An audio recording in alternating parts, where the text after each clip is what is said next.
wadani hooda lada ilinka guushana u fura wadani doorashada u hura wadani no hogaamitaha wadani ambalyada u tira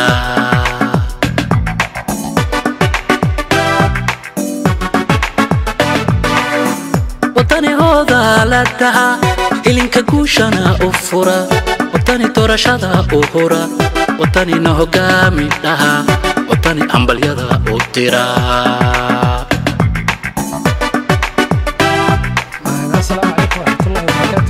maanta ay taariikhdu tahay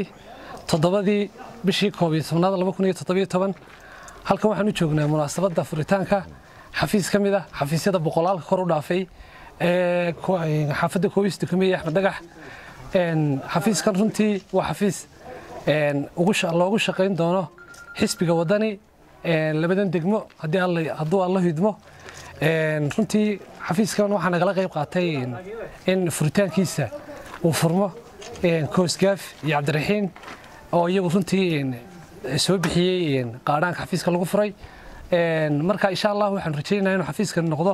xafiis u hiiliya isbedelka inuu noqdo xafiis xisbiga wadani uu leeyahay oo loogu shaqeeyo dhammaan bulshada ku nool deegaamadan runtii halkan waxaa nagala soo qayb qaaday gudoomiyaha gobolka kaambeynka gobolka iyo xubno ka tirsan kaambeynka Xamse Ciise oo kamid ah gudida kaambeynka ee gobolka iyo dhammaan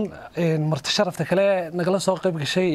xafladda furitaanka xafiiskan aad iyo aad baan ugu mahad celinayna waxaan u sheegaynaa in xafiiskan noqon doono xafiis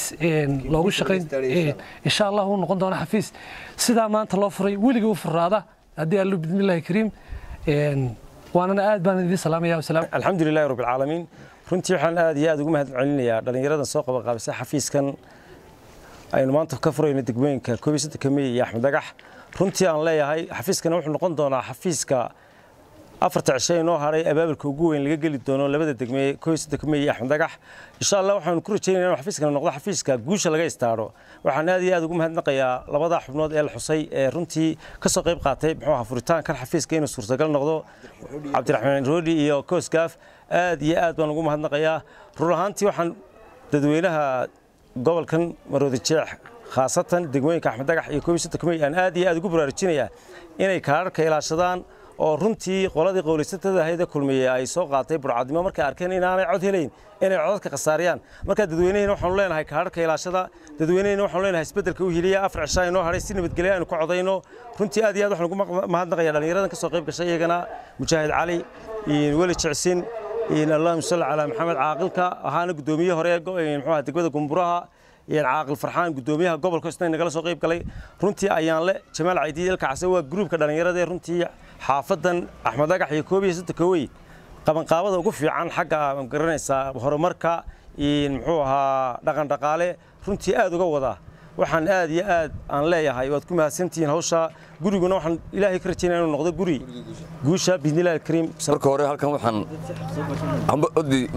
leeyahay waxaan u hambaleynayaa labada xubnood ee karaamada iyo sharafka mudan ee Koosgaaf iyo Cabdiraxiin Roodi oo gurigan furitaankiisa qayb libax ka qaatay gurigan wuxuu noqon doonaa bismillaahir kariim gurigii guusha ayuu noqon doonaa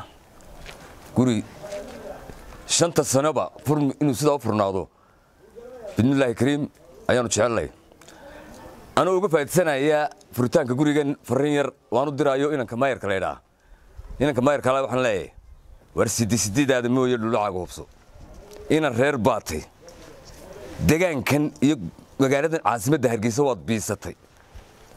biisatay waxaana kuugu candeemaad biisateen nidaamka xurmad daran ee 7 sanadood waddanka haystay ee kulmiye ayaa kuugu wacan inay yaro qabiil baad noqotay meel u rooni waddanka magaalada Hargeysa ma jirto meel u rooni waa hal laba midig la dhangadeeyay dhinacna uma fayooba marka ummadda shacabka waxaan leeyahay waliba khaasadda reer Hargeysa war hal xaaraani neerka xaraala ma dhasho waxa soo meedhay reer Kumeey soo wadaan waxa inoo balana kaarkoo la alaasho reer Axmed Dagax iyo Koobiista Kameey kaarka xagga kaarkay inaga soo duuleen markay arkeen inaanay wax cod ku lahayn oo ummaddu ka sii jeestay midna waxaan leeyahay qolada deegaanka nala ee aan isku ogeyn ayaamaha ka hadhay 13 waanu la boobaynaa war boobkii ku ekaado haddii dhegta la jiro daloolka hadhee adduunka waa la noolaane ka daaya reerka gumeednimadan aad wadaan ka daaya reerku meel reesland reerka loogu saantegey shacbi weynaha reer wadani ama jamaahiirta reer wadani waxaan farayaa in ay maanta marayaan kulmiye inay kaadharka iibsadaan waxaanu uga digaynaa in kaadharkooda ay adkaystaan waayo doorashada deegaankana waa lagaa reebayaa ta baarlamanka waa lagaa reebayaa waxa weeye halkaasi waxaad noqon doontaa qof aan jirin qof waloo muwaadin kasta kaadhkiisa la iibsanayo la gubayo ha iska ilaaliyaan ta kale kaadhkii bay sawiranayaan kaadhka sababtay u sawiranayaan maxaa macna ka soo gelaya macnuhu wuxuu yahay kaadhka marka bin lambarka la sawirto kaadh laf baa la soo samaysanayaa sawirkaagana waa la yir madoobeynaya goobtaad ka codinaysana waa lagaa sii horgelayaa adigoo kii saxdaha sita ayaa lagu oran doonaa waad codaysay taana ha ka fidin ninkii kaadhkiisa la sawirtayo goobta bustaha sii dhigo sii seexalkaad ku qornayd si aanu kaadhkaa foojari kaaga coday midna waxaan leeyahay inaan kalmaayarka ah inaan kalmaayarkii cashuurta wadani kula dagaalamaya uu islaamaha ka gurayo wuxuu noqday diyaaradii hargeysa ka kacday ee rushaysay ay dheerkii kama dhaco waxaanu taariikh kugu xusi doonaa diyaaradii fogashto halkay saarantahay ayaanu taalo kaaga dhisi doonaa xusbiga wadani markaanu talada qabanno halka horta waxaan marka hore ka xusayaa gurigan ay fureen dhalinyarada reer USA Koosgaaf iyo Cabdiraxmaan Roodi aad iyo aad bay u mahadsan yihiin waana mid ku mahadsan yihiin 100% anigu waxaan ka hadlayaa kelmadii Solteeka ka soo baxday xisbiga xaqsoon waxa lagu bedelay wadani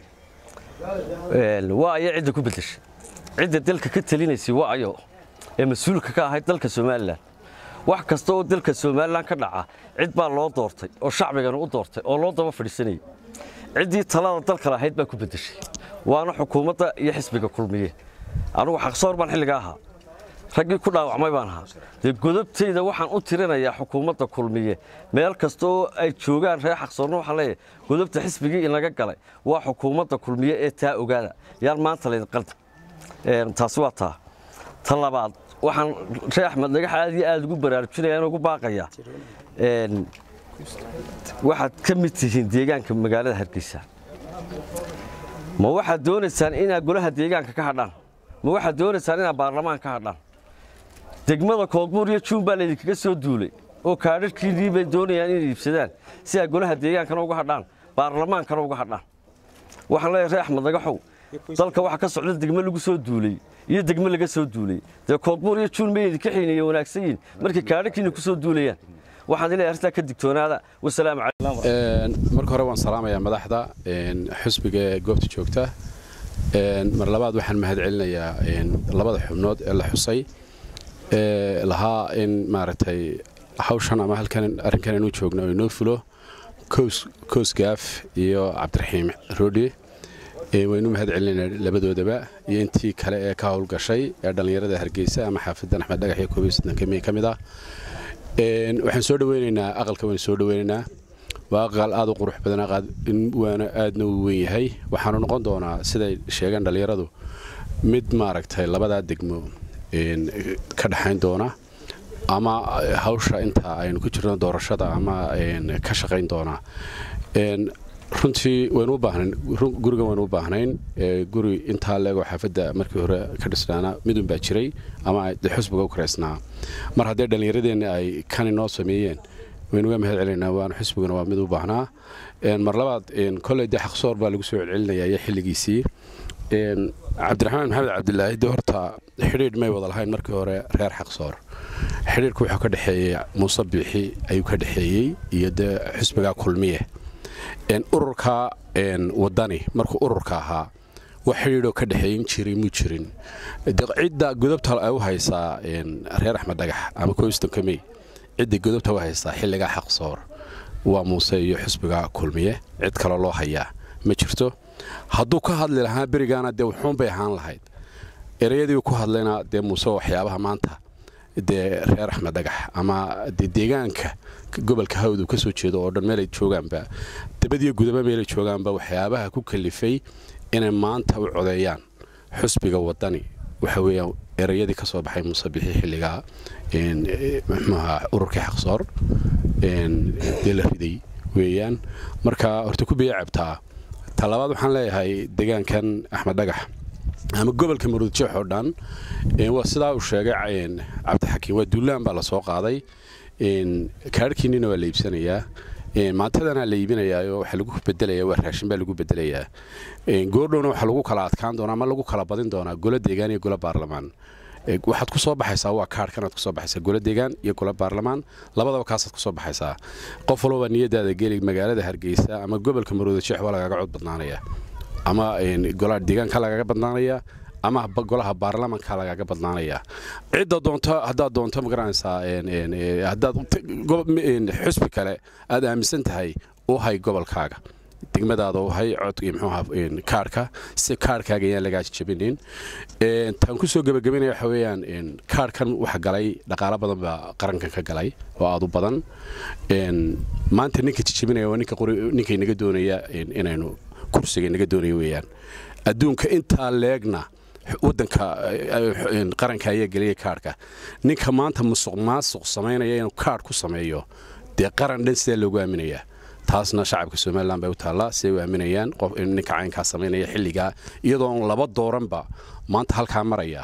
taasna shacabka Soomaaliland bay u taallaa wuxuu baan leenahay kaarkiina dadka ilaashada kaarkiina waxa nooga haray maalmo yar baa inoo haray marka waxaan ku soo gabagabeynaa intaas